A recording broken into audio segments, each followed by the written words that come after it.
Pivot table তৈরি করার পরে এবার আমি আপনাদেরকে কিছু পিভট টেবিলের ভিতরে কিছু মডিফিকেশন দেখাবো। সেটার জন্য আপনাকে অবশ্যই পিভট টেবিলটা সিলেক্ট থাকতে হবে।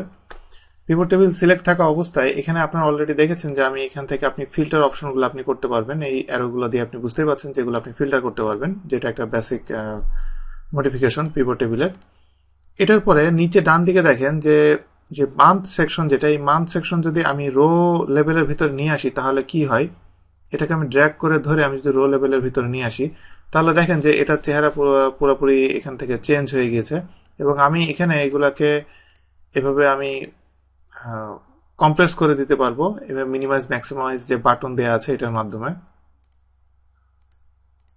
এবং এরপরে এখানে যে কলাম যেটা আছে, কলামটাকে আমি যদি রিপোর্ট ফিল্টারের ভিতরে নিই তাহলে দেখেন এখানে কিভাবে এখানে চেঞ্জ হচ্ছে। তো এইভাবে আপনার যেভাবে ডাটা দরকার সেভাবে আপনি এটা অবশ্যই ভাবে চেঞ্জ করে নেবেন। এবং এখানে আপনি যদি শুধু 2 লিটারের জন্য আপনি সামারি দেন তাহলে এখানে সব 2 লিটারের জন্য কত এসেছে সেটা এখানে দেখাবে। এখন এখানে আমি যদি অপশনসের ভিতরে যাই, পিভট টুলসের ভিতরে 2 রকম আছে। একটা হলো ডিজাইন। ডিজাইনটা খুব স্ট্রেট ফরওয়ার্ড, এটা দেখতেই পাচ্ছেন যে আপনি কিভাবে এটাকে ডিজাইনটার লুক সুন্দর করতে পারবেন সেটা। আর অপশনসের ভিতরে কিছু জিনিস আছে, এগুলো আমি কিছু জিনিস আপনাদেরকে এখন দেখাচ্ছি।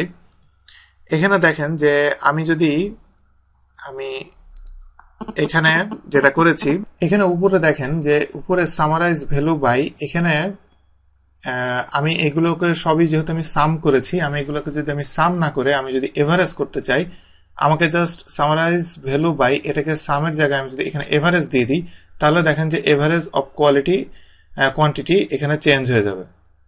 এইভাবে আপনি এই কিছু অপশন এখানে আছে, আর প্লাস মোর অপশনে গিয়েও আপনি আরো অনেকগুলো অপশন এখানে আপনি পাবেন। এই অপশনগুলো আপনি এখান থেকে ইউজ করতে পারবেন। তবে আমি আপাতত এগুলোকে আমি এখানে সাম অপশন যেটা, সেই সাম অপশন আমি এখানে দিয়ে দিচ্ছি।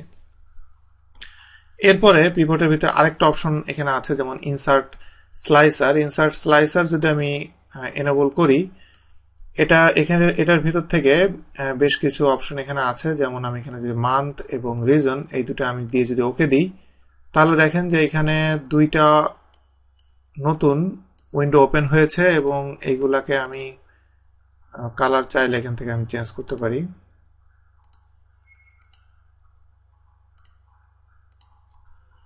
এই দুটার আমাকে কি ধরনের সুবিধা আমাকে দিবে দেখেন, আমি রিজন ওয়াইজ আমি দেখতে পারবো, মান্থ ওয়াইজও দেখতে পারবো। যেমন আমি যদি রিজন ওয়াইজ সেন্ট্রাল দিই তাহলে দেখেন সেন্ট্রালের ভ্যালুটা এখানে শো করছে। আবার আমি যদি মান্থে জানুয়ারি দিই তাহলে জানুয়ারির কোয়ান্টিটিটা এখানে শো করছে। আবার আমি যদি জানুয়ারি এবং মার্চ চাই বাট ফেব্রুয়ারি চাই না, সেক্ষেত্রে জানুয়ারি সিলেক্ট করার পরে কন্ট্রোল প্রেস অ্যান্ড হোল্ড, এরপরে মার্চ সিলেক্ট করলে দুইটার একসাথে ক্যালকুলেশন এখান থেকে শো করছে।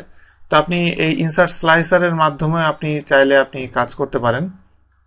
আর আমি দুটো যদি বন্ধ করে দিতে চাই, এই দুই কোনায় যে ক্রস আছে এই ক্রস দিয়ে আমি এটাকে বন্ধ করে দিলাম। তো এইভাবে আপনি ইনসার্ট স্লাইসারের মাধ্যমে আপনি কাজ করতে পারবেন।